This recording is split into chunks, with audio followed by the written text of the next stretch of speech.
오늘 우리에게 허락하신 하나님의 말씀입니다. 신약성경 요한복음 20장 11절 말씀부터 18절까지의 말씀을 다 같이 합독해서 읽겠습니다.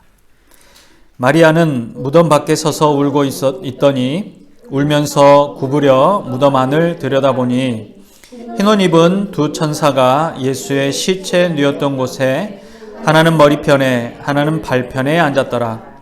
천사들이 이르되 여자여 어찌하여 우느냐?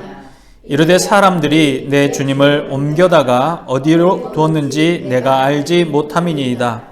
이 말을 하고 뒤로 돌이켜 예수께서 서 계신 것을 보았으나 예수이신 줄은 알지 못하더라. 예수께서 이르시되 여자여 어찌하여 울며 누구를 찾느냐 하시니 마리아는 그가 동산지기인 줄 알고 이르되 주여 당신이 옮겼거든 어디 두었는지 내게 이르소서. 그리하면 내가 가져가리이다. 예수께서 마리아야 하시거늘 마리아가 돌이켜 히브리 말로 라보니 하니 이는 선생님이라는 말이라. 예수께서 이르시되 나를 붙들지 말라. 내가 아직 아버지께로 올라가지 아니하였노라. 너는 내 형제들에게 가서 이르되 내가 내 아버지 곧 너희 아버지 내 하나님 곧 너희 하나님께로 올라간다 하라 하시니 막달라 마리아가 가서 제자들에게 내가 주를 보았다 하고 또 주께서 자기에게 이렇게 말씀하셨다 이르니라. 아멘. 부활절 아침이 되면 그 전례대로 함께 나누는 인사가 있다고 합니다. 그리스도께서 부활하셨습니다. 우리 주님이 부활하셨습니다. 라고 말을 하면 상대방은 진실로 부활하셨습니다. 라고 대답하고 화답을 한다고 합니다. 한번 같이 해보면 좋겠습니다. 제가 그리스도께서 부활하셨습니다 하면 여러분들이 진실로 부활하셨습니다. 라고 화답합니다. 그리스도께서 부활하셨습니다. 진실로 부활하셨습니다. 사실 그 전통은 굉장히 아름다운 전통인 것 같습니다. 이 전통은 독일에서도 또 예배를 드리는 그 성도들 간에도 이렇게 인사를 할 뿐만 아니라 길거리에 마주치는 사람들과도 이렇게 이야기합니다. 우리가 그 독일어로 이 부활절을 축하합니다 라고 인사하는 그것들이 아주 오래전부터 이렇게 서로 그 기쁨을 나눴던 기록들도 있고 또 그런 풍습들이 있었습니다. 신앙의 표현이기도 하고 우리가 가지고 있는 신앙이 어떤지 또 우리의 신앙이 어디로 향해 있는지에 대한 그런 결과이기도 합니다. 우리 주님께서 부활하셨다라는 선포, 그 선포를 들은 사람들이 화답할 때 정말로 진실로 진짜로 우리 주님이 부활하셨습니다. 그분이 나의 주님입니다. 라는 고백입니다. 그런데 오늘 본문은 이 요한복음 20장은 굉장히 어두운 그 본문이죠. 사실 부활절 아침이 오늘처럼 이렇게 해가 밝게 비치고 따뜻한 날이 되면 참 부활절 같다, 부활주일 같다라고 생각이 되어지지만 이 시기에 어떤 때는 이렇게 우박이 온다든지 또는 아주 춥다든지 찬바람이 분다든지 이렇기도 합니다.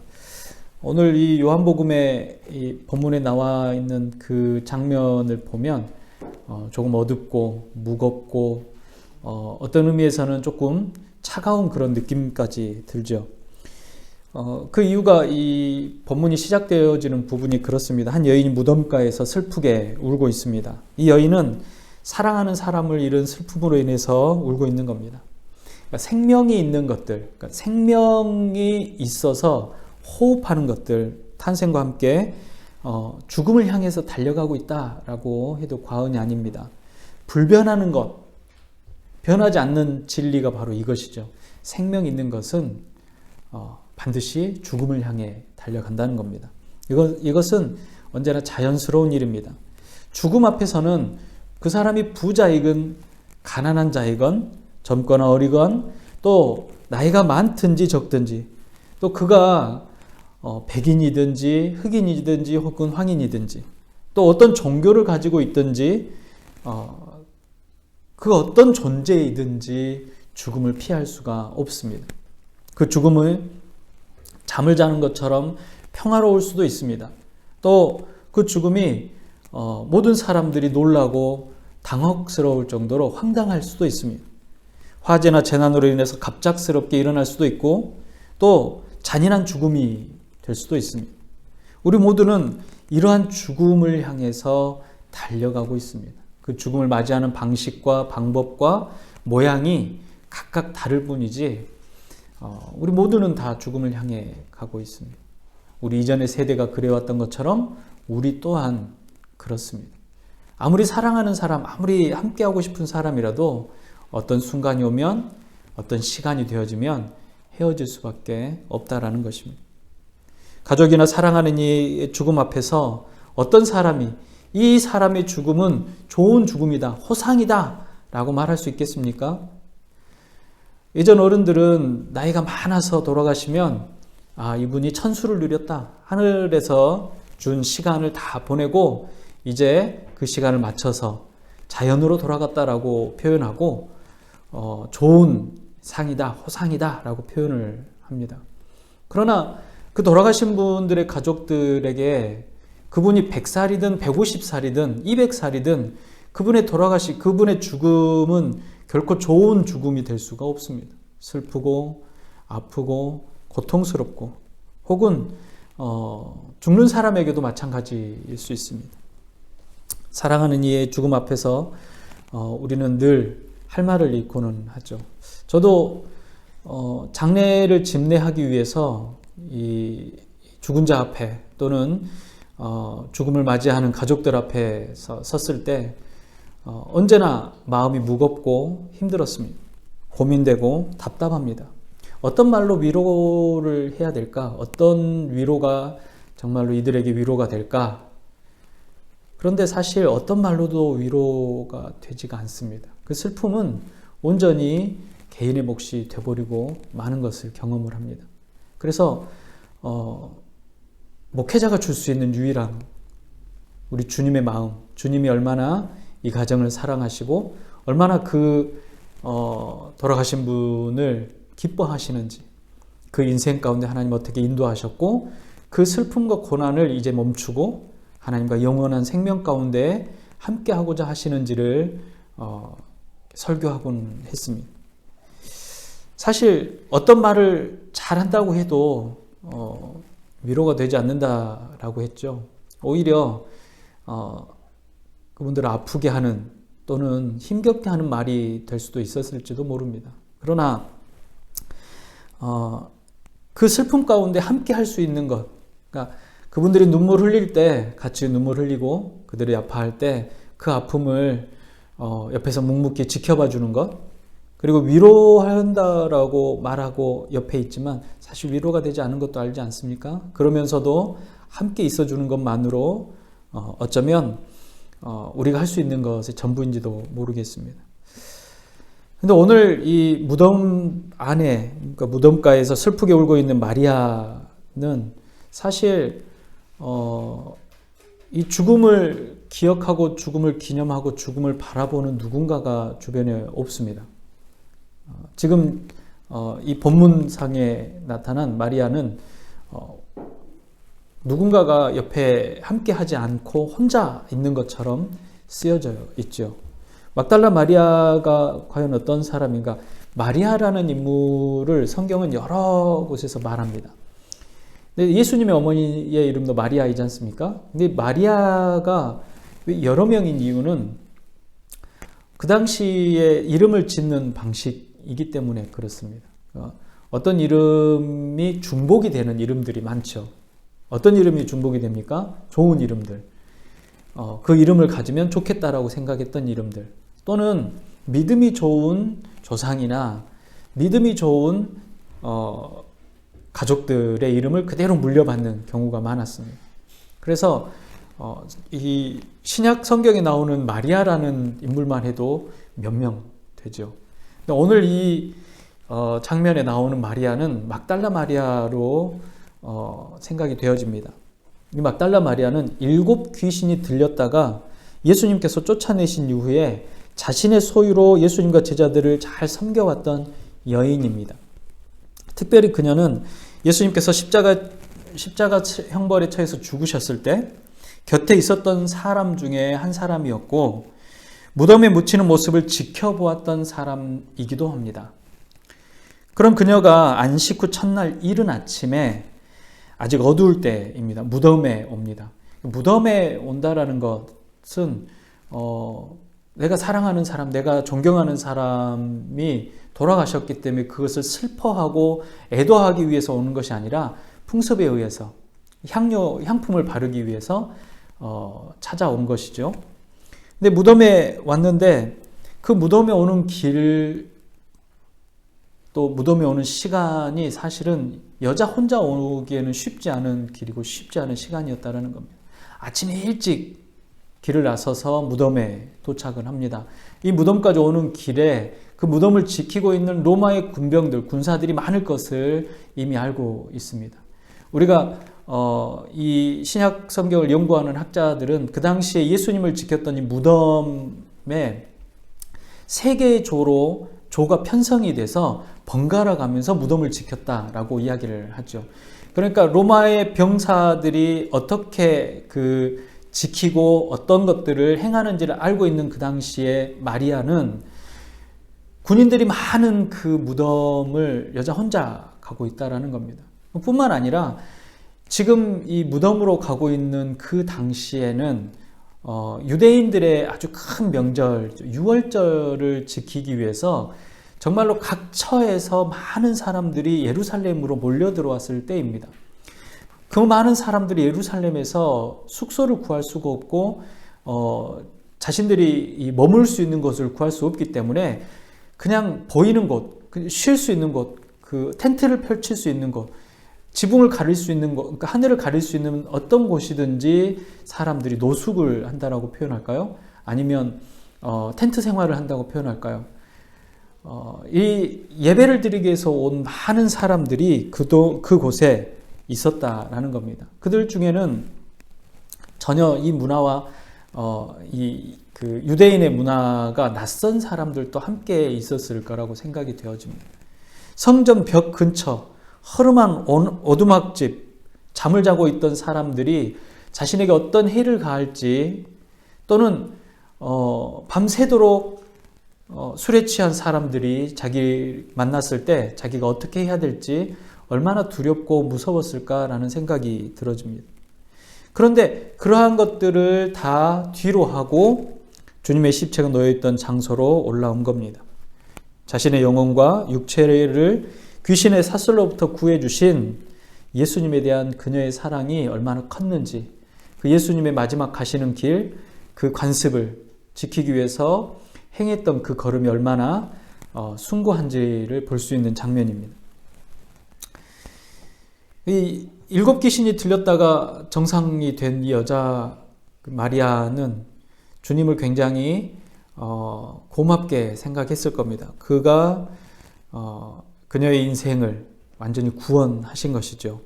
몸과 마음으로 극진하게 예수님과 예수님의 제자들을 섬겼던 것은 후대 사람들도 많은 그 증언들을 통해서 볼 수가 있습니다.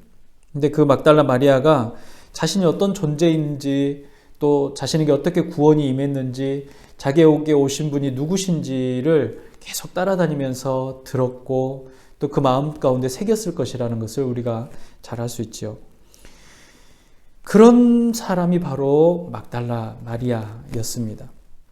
자기의 죄된 모습과 부패한 삶에 대해서, 그리고 구원을 받기에 아무런 조건이 없는, 아무런 이유가 없는 자신에게 구원이 임했다라는 것에 기쁨이 있었을 겁니다.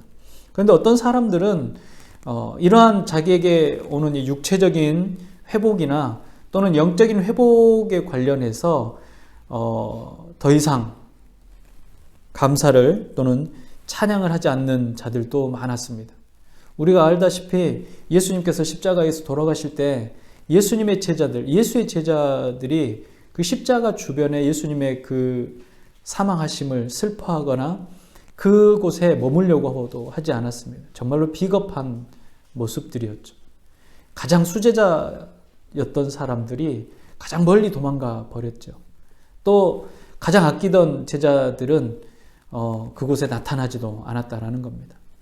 정말로 구원이 임한, 구원을 받은 사람들의 모습이라고 할 수 없을 정도로 예수님을 외면했었습니다. 그런데 그 사람들이 왜 그렇게 했느냐? 물론 지금도 얼마든지 이해할 수 있는 부분이죠.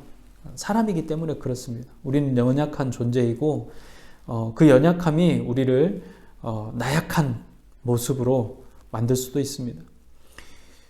얼마나 나약한 모습이었는지 정말로 베드로가 예수님을 3번 부인하고 울부짖었던 장면에서, 또 예수님의 십자가 근처에는 오지 못했던 제자들의 그 고백에서 우리는 알 수 있습니다.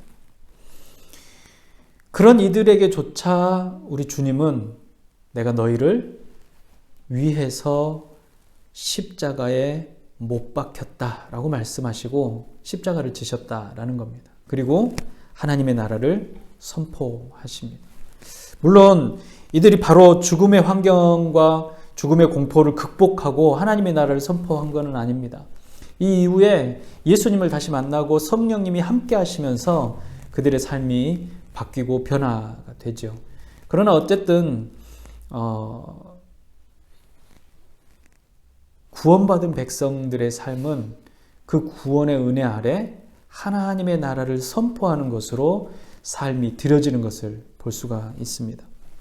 지금 마리아가 무덤 밖에 서서 사랑하는 주님의 시체가 사라져서 울고 있죠. 울고 있습니다. 그런데 무덤이 비어 있음을 보고 울어야 할 것이 아니라 오히려 사실은 기뻐해야 하는 겁니다. 우리는 사실 은혜의 시대입니다. 은혜의 시대라고 하는 이유는 뭐냐면 그 당시에 우리가 예수님 시대의 삶을 살았다면 우리는 과연 예수 그리스도를 믿고 구원을 받을 수 있었을까요? 예수님의 존재에 대해서 얼마나 신뢰하고 예수님을 얼마나 구원자 메시아로 받아들였을까요? 그 당시를 살아가던 사람들을 보면 알죠. 그런데 지금은 그 예수 그리스도에 대한 신약과 구약이 약속하고 약속을 이루고 또 약속하시는 것들을 우리가 보고 있지 않습니까? 이건 정말로 은혜입니다. 그러니까 그때 당시에 우리가 이 말씀을 알고 있기 때문에 이 여인이 무덤 밖에서 울고 있는 것을 보고 아유 그럴 필요가 없지. 우리 주님은 약속하신 대로 말씀하신 대로 부활하셨는데 왜 거기서 울고 있지? 참 울면 안 되지. 오히려 그걸 보고 기뻐해야지라고 이야기할 수 있을 겁니다. 그러나 그 자리에 있던 이 마리아는 예수님의 시체가 사라진 것을 보고 울기 시작을 하는 겁니다.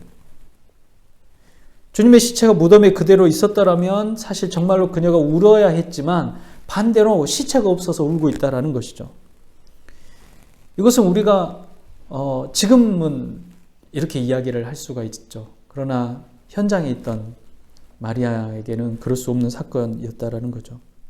그녀의 울음은 어쩌면 애정이 가득한 울음이고 원통한 울음일 수도 있지만 사실 신앙적으로 보면 불순종의 울음, 불신앙의 울음이라고 볼 수가 있다라는 겁니다. 왜냐하면 예수님께서 이제까지 정말로 계속해서 구원에 대한 이야기를 하셨고 복음에 대한 이야기를 하셨고 그리고 십자가에 달리시기 전까지 내가 정녕 죽어야 하리라 라고 말씀하셨습니다. 내가 죽고 난 이후에 3일 뒤에 부활해야 한다라고도 말씀하셨고 그래야 너희에게 구원이 임할 것이다 라고도 말씀하셨다라는 것이죠. 그 이야기를 계속 들어왔던 마리아가 그것을 생각해내지 못했다라는 것은 그것이 그녀에게 완전하게 믿어지지 않았다라는 증거이기도 했다라는 겁니다. 마리아가 그곳에 예수님께서 서 계신 것을 보고도 그분이 그토록 애타게 찾던 주님인지 못 알아봅니다. 주님은 그런 그녀에게 자신의 모습을 드러내시고 깨닫게 하셨습니다. 부활하신 예수님께서 자신을 베드로나 요한과 같은 사도들이 아니고 정말로 연약하고 믿음이 없고 또 자신을 사랑하지만 신앙하지 않는 이 여인에게 나타나셨다는 겁니다. 그녀는 7 귀신에게 매였던 사단의 노예였던 여자였죠. 그녀는 죄인이었다라고 모든 사람들이 이야기했습니다. 그녀는 가망 없다라고 했고 그녀는 이미 죽었다라고 했고 모든 사람이 포기한 인생이었습니다. 그랬던 그녀를 성자이신 하나님으로서 처음 만나 주셨다라는 겁니다. 이후 예수님께서 예수가 벌하셨단 말을 하던 여자들을 믿지 않고 어떻게 그런 말도 안 되는 이야기를 하느냐라고 하던 사도들에게도 나타나셨습니다. 배신하고 도망갔던 주님을 다시 마주하게 될 것이라고 기대조차 않았던 제자들에게도 나타났습니다. 믿음이 지극히 연약한 자들에게 부활의 영광을 보이셨던 것입니다. 사실 우리가 생각할 때 부활의 영광, 부활의 몸, 영광스러운 하나님이 되심을 가장 잘 믿는 자들, 가장 신뢰하는 자들에게 보였을 것 같지만 그러나 예수님께서 가장 먼저 자신을 보여주셨던 부활 이후에 가장 먼저 보여주셨던 그 사람은 정말로 불순종하고 불신앙하는 사람이었다라는 겁니다. 아이러니하죠. 사실은 이 아이러니한 것이 바로 하나님의 지혜이며 하나님의 은혜라는 것입니다. 우리가 생각할 때 하나님의 일을 잘 할 것 같은 사람을 들어서 하나님의 일을 시키면 너무나도 좋을 것 같지만 하나님께서는 결단코 그렇게 하지 않으시는 것을 늘 봅니다. 아주 자주 봅니다. 우리를 통해서도 보죠. 불순종하고 정말 말도 안 듣고 계속 딴짓만 하고 하나님 원하시는 기회를 쳐다도 보려고 하지 않는 사람들을 다독이시고 돌이키셔서 하나님의 기뻐하신 일을 하게 하시는 것을 본다라는 것이죠. 이 은혜는 우리가 계속해서 묵상하던 말씀들과도 같습니다. 하나님께서 보내시지 않으면 이 땅에 어떤 사람도 하나님께서 예수 그리스도 앞에 보내시지 않으면 그 어느 누구도 예수님 앞에 갈 자가 없고 하나님께서 가르치시고 깨닫게 하셔야만 참 생명이신 예수 그리스도의 생명 안으로 들어올 수가 있고 복음을 받아들일 수 있다라는 겁니다. 우리는 우리 스스로가 우리 발로 교회에 나오고 예배를 드리고 하나님을 찬양하고 예수를 만난 것처럼 이야기를 하지만 하나님께서 허락하지 않으시면 하나님께서 부르지 않으시면 결단코 어떤 사람도 그리스도 예수 안에 있을 수 없다라는 겁니다. 예수님께서 그곳에 서 계신 것은 분명히 지극히 주님을 사랑하는 자에게 주시는 응답이셨습니다. 전적으로 상한 영혼을 위로하고 충족시키기 위해서 서 계셨다라는 것입니다. 참으로 놀라운 은혜입니다. 예수님께서 슬픔의 망연자실에 있는 마리아를 부르십니다. 여자여 어찌 우느냐? 예수님의 이 첫 질문은 아주 부드러운 질문이죠. 그러나 그 질문에는 책망하시는 음성이 담겨져 있습니다.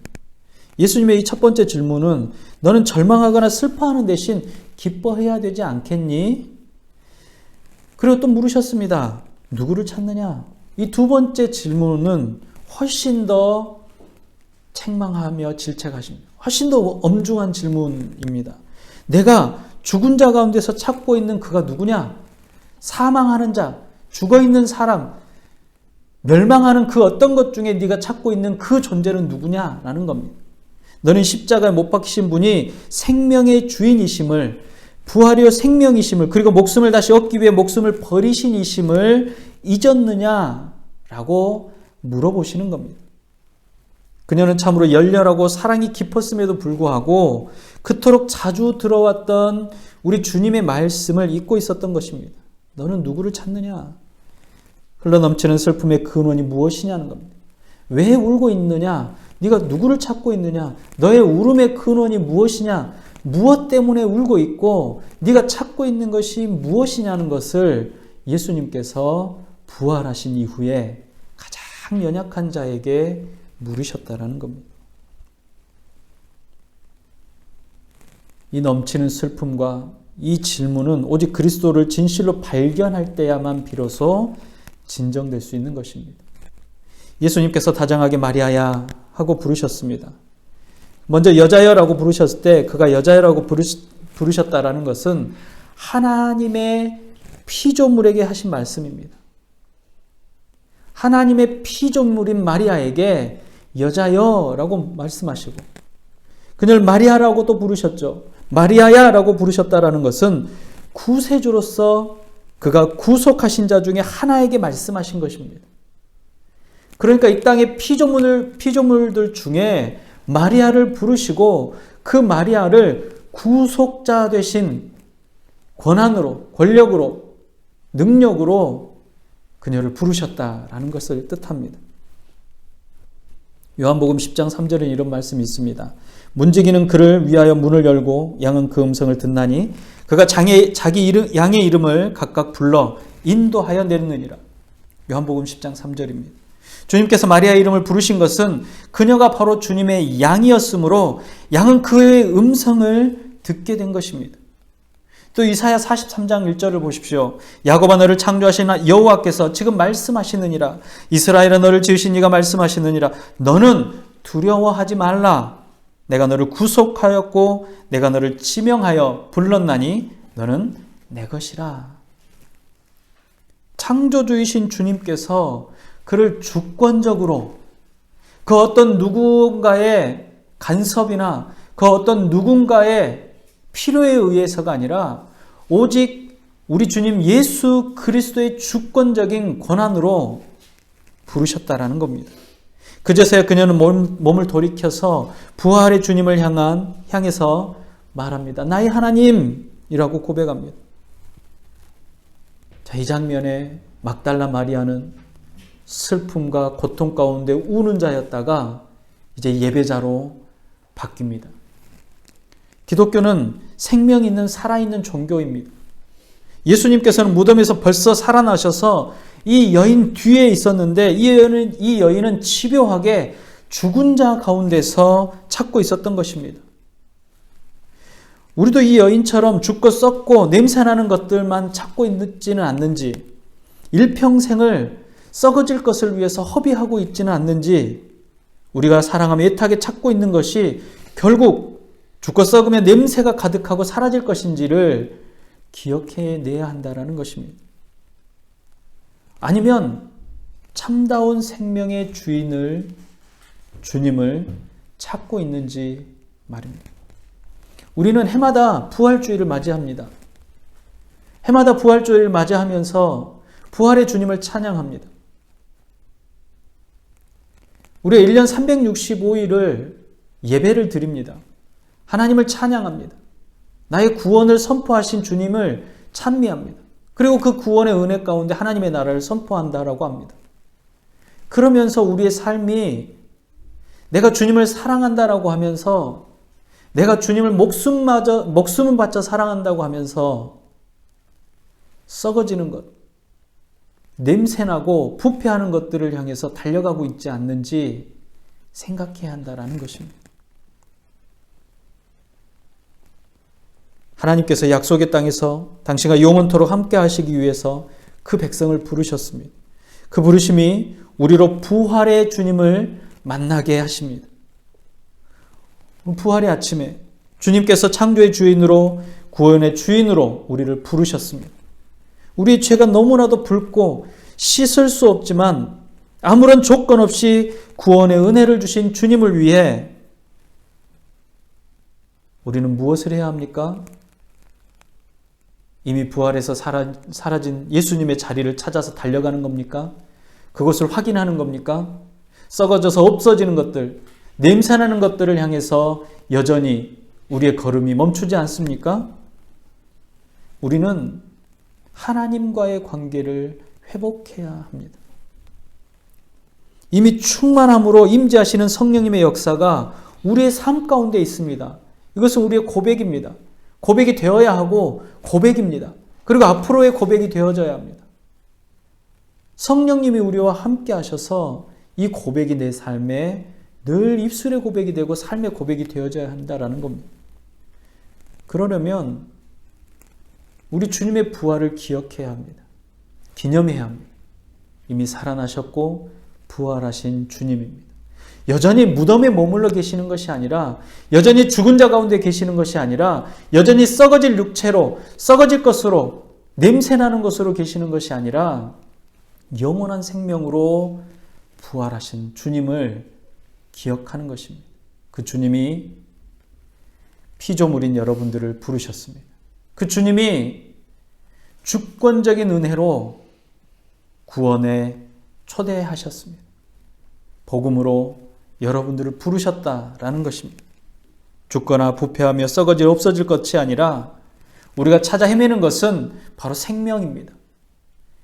막달라 마리아가 지금 무덤에서 찾아야 할 그 존재는 누구냐면 생명 되신 예수님입니다. 시체가 아니라는 얘기. 우리 주님이 마리아를 만나 주셨습니다. 우리 주님이 오늘 저와 여러분들을 만나 주십니다. 우리는 하나님의 주권을 드러내며 삶의 자리마다 하나님의 나라를 선포하는 자들입니다. 하나님의 나라를 선포하는 자로 오늘 우리는 부활을 맞이하는 겁니다. 우리 모두가 생명의 구주 되신 예수님을 만나며 구원의 은혜 아래에 머물 수 있도록 생명 가운데 우리의 찾는 것들, 우리의 구하는 것들, 우리가 가고자 하는 것들이 있으시기를 주님의 이름으로 축복합니다. 기도하겠습니다. 사랑의 아버지 하나님, 은혜에 감사합니다. 7 귀신이 들려 인생의 모든 것이 망가지고 모든 사람들이 포기하며 스스로조차 포기할 수밖에 없던 인생을 주님 부르시고 회복시켜 주시며 하나님과의 관계를 회복시키시고 구원을 허락하셨습니다.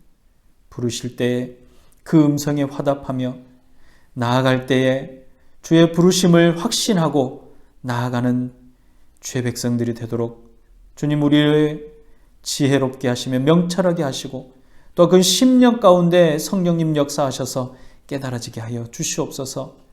막달라 마리아가 그 인생 가운데 가장 연약하며 가장 부족한 중에 있는 중에도 주님을 마주하며 기쁨을 얻었던 것처럼 우리의 연약함을 탓하지 마시고 우리의 부족함을 부족하다고 아버지 하나님 책망하지 마시고 긍휼하심으로 붙들어 주시고 불러 주시옵소서. 아버지 하나님, 하나님의 말씀 가운데 위로를 얻습니다.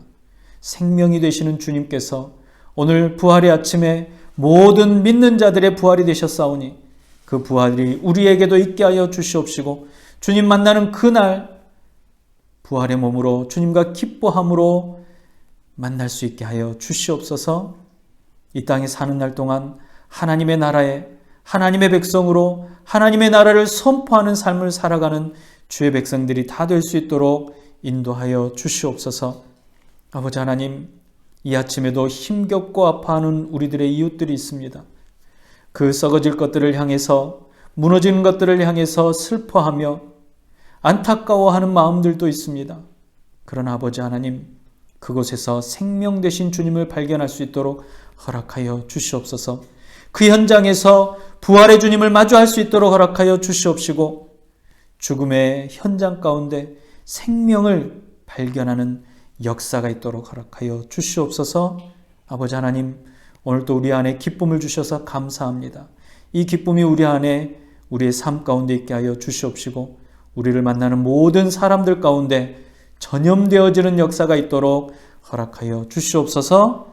더하시고 인도하시는 우리 구주 예수님의 이름으로 감사하며 기도드리옵나이다. 아멘. 기도하겠습니다. 지금은